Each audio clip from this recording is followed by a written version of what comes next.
আসসালামু আলাইকুম, কেমন আছেন আপনারা? আশা করি আল্লাহর অশেষ রহমতে সবাই অনেক ভালো আছেন। আলহামদুলিল্লাহ আমরাও অনেক ভালো আছি। তো অনেক দিন পরে নতুন একটা ভিডিও নিয়ে আবারও হাজির হয়ে গেলাম আপনাদের মাঝে। তো এটা হচ্ছে আমার বাংলাদেশ স্বাধীন হওয়ার প্রথম ভিডিও। এর আগে আমার ভিডিও দেওয়া হয়নি, বেশ অনেক দিনই হয়ে গেছে, আর দিব করে আসলে দেওয়াই হচ্ছিল না। তো যাই হোক, এই যে এখানে আমি একটা ব্রেকফাস্ট রেডি করে নিলাম আগামীকাল সকালের জন্য। তো এখানে আমি চিয়া সিড, ওটস এবং দুধ দিয়ে ভিজিয়ে রেখে ফ্রিজে রেখে দিলাম। তো আগামীকাল সকালে আমি খুবই একটা হেলদি ব্রেকফাস্ট করব। তো আমার মতন যারা ওজন কমাতে চান তারাও চাইলে এই ব্রেকফাস্টটি করতে পারেন। তো আজকে হচ্ছে সকালবেলা। তো সকালবেলা এরই মধ্যে আমি আমার 2 বাচ্চাকে নাস্তা করিয়েছি। এখন হচ্ছে আমার পালা। তো আমি প্রায় হচ্ছে এরকম দুধ দিয়ে ওটস এবং চিয়া সিড ভিজিয়ে রাখি, আর তারপরে হচ্ছে দেখা যায় যে এটা আমি নাস্তা হিসেবে এটা খেয়ে নিই। এটা হচ্ছে খুবই স্বাস্থ্যকর এবং হেলদি একটা নাস্তা। যারা ওজন কমাতে চান তারা কিন্তু এটা ট্রাই করতে পারেন। তো এই যে এটা অনেকগুলো কিন্তু ফুলে উঠেছে সারা রাত ভিজিয়ে রাখার কারণে। তো এটাকে হচ্ছে এখন আমি অন্য একটা বাটিতে ট্রান্সপারেন্ট করে নিব।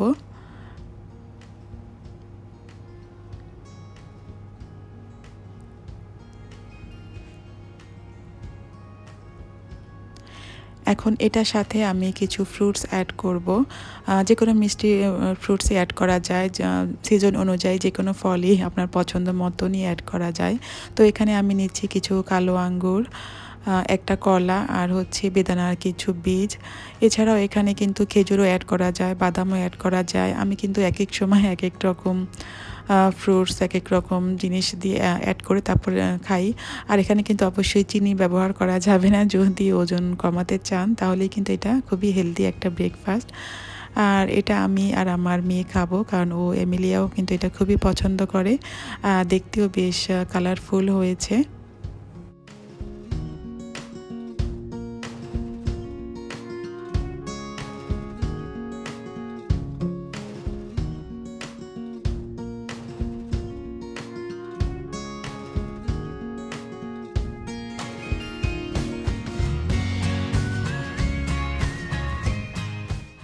তো এখন চলে আসছি দুপুরবেলা রান্নার জন্য। তো আজকে আমি রান্না করব রুই মাছের মাথা দিয়ে মুড়িঘণ্ট। তো এখানে আমি সে কারণে মুগ ডালগুলোকে আগেই একটু ভেজে নিচ্ছি। আগে থেকে যদি মুগ ডালটাকে ভেজে একটু পানিতে ভিজিয়ে রাখা যায় তাহলে কিন্তু এটা অনেকটাই ফুলে ওঠে, আর রান্নাটা খুব সহজেই হয়ে যায় আর কি, তাড়াতাড়ি সেদ্ধ হতে বেশি একটা সময় লাগে না। তো আমি এখানে ভেজে কিছুক্ষণের জন্য পানিতে আর কি ভিজিয়ে রাখবো, যাতে করে ডালটা একটু ফুলে ওঠে।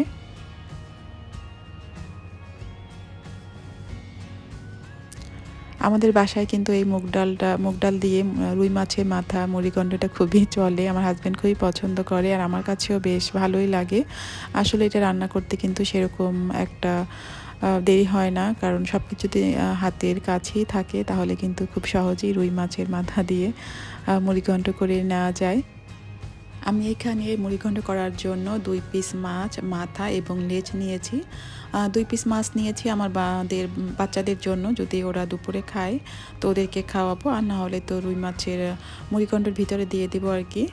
তো ট্রাই করবো, বাচ্চারা আসলে সেরকম একটা মাছ খেতেই চায় না, কি আর করা।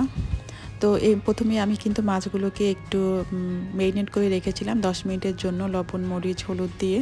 তো এরপরে একটু ভেজে নিব। আসলে দেখা যায় যে রুই মাছের মুড়িঘণ্ট করলে কিন্তু অনেক সময় না ভেজেও কিন্তু রান্না করা যায়, কিন্তু আমার কাছে একটু ভেজে নিলেই ভালো লাগে। আর এখন চলে আসছি রান্নার প্রণালীতে। তো এখানে আমি একটা মাঝারি সাইজের পেঁয়াজ দিয়ে দিলাম পরিমাণ মতন তেলে।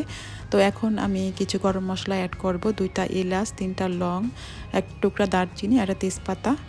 আর এর সাথে দিয়ে দিলাম 2টা শুকনা মরিচ। শুকনা মরিচ দিলে কিন্তু ফ্লেভারটা আসলে খুবই ভালোই লাগে।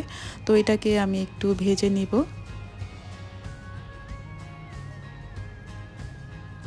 তো ভেজে নেওয়ার পরে এখন আমি দিয়ে দিলাম 1 চামচ করে আদা রসুন বাটা, আর এখানে দিয়ে দিব গুঁড়ো মশলা, হলুদ, মরিচ, জিরা, ধনিয়া 1 চামচ করেই আমি দিয়েছি। আর এটাকে খুবই ভালো করে কষাতে হবে। রুই মাছের মুড়িঘণ্ট কিন্তু টেস্টটা নির্ভর করে আসলে মশলাটা খুব ভালো করে কষানোর উপরে। আসলে দেখা যায় যে কোনো রান্নাই কিন্তু কষানোর উপরেই হচ্ছে টেস্টটা নির্ভর করে। তো এই মশলার সাথে আমি এই মাথাগুলো দিয়ে দিলাম। তো এটাকে খুব ভালো করে কষিয়ে নেব যাতে মশলাটা ঢোকে মাছের ভিতরে। আর এভাবে কষাতে কষাতেই কিন্তু দেখা যাবে যে মাথাগুলো ভেঙে যাবে। তো এগুলো কিন্তু অবশ্যই ভেঙে রান্না করতে হবে, নাহলে দেখা যাবে যে একজনের পাতেই হচ্ছে রুই মাছের মাথা চলে যাবে। তো ছোটোবেলায় যখন মুড়িঘণ্ট শুনতাম নামটা, তখন মনে হতো যে মুড়ি দিয়ে হয়তো মুড়িঘণ্ট রান্না করা হয় আর কি। তো এখন তো বুঝলাম আসলে মুড়ো বলতে মাছের মাথার মুড়োকেই বোঝানো হয়। তো এখন হচ্ছে ভালো করে কষানোর পরে আমি এই যে ডালগুলো দিয়ে দিলাম। আর এখানে ডালগুলো কিন্তু খুবই ফুলে উঠেছে, আর রান্না করতে কিন্তু সেরকম একটা সময় লাগবে না, কারণ আমি অনেকক্ষণ ভিজিয়ে রেখেছিলাম, প্রায় আধ ঘন্টার মতন। তো এখন এই ডালটাকেও আমি মাছের সাথে ভালো করে কষিয়ে নিব। আর এই কষাতে কষাতেই কিন্তু ডালটা অনেকটাই সেদ্ধ হয়ে যাবে। তো এবার একটু পানি দিয়ে আমি একটু নাড়াচাড়া দিয়ে ঢেকে রাখবো। সেদ্ধ হওয়া পর্যন্ত হচ্ছে আমি এখন অপেক্ষা করব।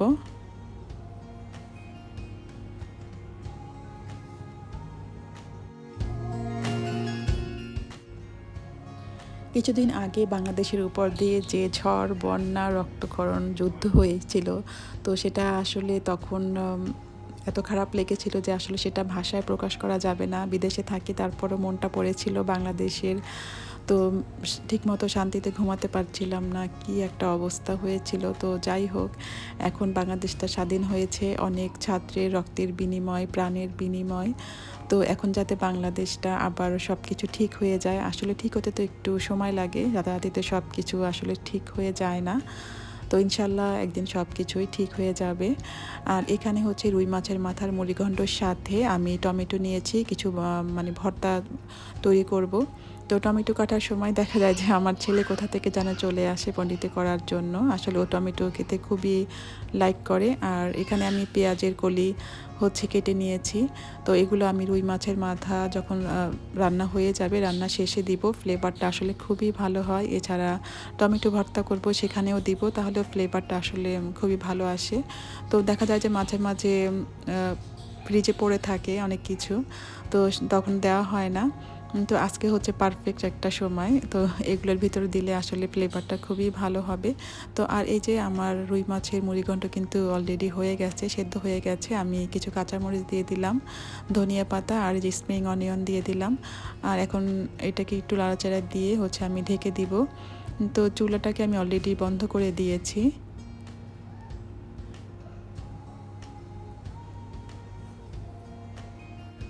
এখন হচ্ছে আমি চলে আসছি টমেটো ভর্তা রেডি করার জন্য। তো এখানে আমি ফ্রাই প্যানে একটু তেল দিয়ে নিয়েছি। তো এখন হচ্ছে টমেটোগুলো আমি এই তেলের উপরে ভেজে নিব। আর টমেটোগুলোকে আমি হচ্ছে একটু লবণ দিয়ে মেখে রেখেছিলাম।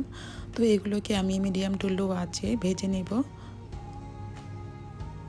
আর এইভাবে টমেটো ভর্তা করলে কিন্তু খেতে খুবই ভালো লাগে। আর কাঁচামরিচটা হচ্ছে আমি শেষে দিয়ে দিলাম, কারণ কাঁচামরিচটা আগে দিলে ফ্লেভারটা আসলে নষ্ট হয়ে যায়। তো এই কারণে কাঁচামরিচটা আমি একটু পরে দিয়েছি। তো আর এই যে আমার টমেটোগুলো কিন্তু অলরেডি নরম হয়ে গেছে।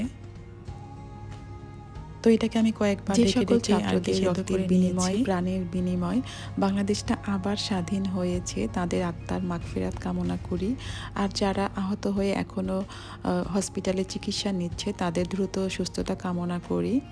তো যাই হোক, যেটা হয়েছে আসলে ভালোর জন্যই হয়েছে। এই ছাত্ররা যে এতটা সাহসিকতার পরিচয় দিয়েছে সেটা বলার মতন না। তো এই যে আমার টমেটো ভর্তা কিন্তু এদিকে রেডি হয়ে গেছে। আমি শেষে একটু ধনিয়া পাতা দিয়ে দিলাম, আর স্প্রিং অনিয়ন দেবো একদম শেষে। আর রেডি আমার টমেটো ভর্তা। আর টমেটো ভর্তা কিন্তু আমার খেতে খুবই ভালো লাগে। আর এখন দেখা যায় যে টমেটো কিন্তু সারা বছরই পাওয়া যায়। তো এরকম টমেটো ভর্তা হলে কিন্তু আর কোনো কিছুই লাগে না। তো এদিকে হচ্ছে আমি দুপুরবেলা গোসল টোসল করে নামাজ পড়ে হচ্ছে এসেছি খাওয়ার জন্য। তো মুড়িঘণ্ট দেখা যায় যে আমাদের বাসায় কিন্তু রুই মাছ আনলেই মুড়িঘণ্ট করা হয়, আর এটা খেতে কিন্তু ভীষণই ভালো লাগে। আর এরকম রান্না করে দেখতে পারেন, আশা করি নিরাশ হবেন না, আপনাদেরও ভালো লাগবে। আর এখন হচ্ছে বিকালবেলা। তো বিকালবেলা আমি বাচ্চাদের জন্য সুজির রসবড়া পিঠা বানাবো। আসলে দেখা যায় যে বাচ্চারা বিকালবেলা খেলতে গেলে ওদের অনেক ক্ষুধা লাগে। তো আমার ছেলেটাও আসলে এক এক ধরনের খাবার খেতে চায় না, তো এই জন্য ওকে এটা সেটা বানিয়ে দিতে হয়। তো এখানে আমি 2টা ডিম দিয়ে সুজি দিয়ে হচ্ছে আমি সুজির রসবড়া বানিয়ে দিব। আর এটা কিন্তু ঝটপট বানিয়ে নেওয়া যায়। আর আর খুব হেলদিও বটে। যাই হোক, ভিডিওটি কেমন লাগলো আশা করি আপনাদের কাছে ভালো লেগেছে। যদি একটুও ভালো লেগে থাকে প্লিজ একটা লাইক করবেন, সেই সাথে চ্যানেলে নতুন হয়ে থাকে চ্যানেলটি সাবস্ক্রাইব করে আমার পাশেই থাকবেন। দেখা হবে অন্য কোনো ভিডিও নিয়ে, সেই পর্যন্ত সবাই ভালো থাকেন। আল্লাহ হাফেজ।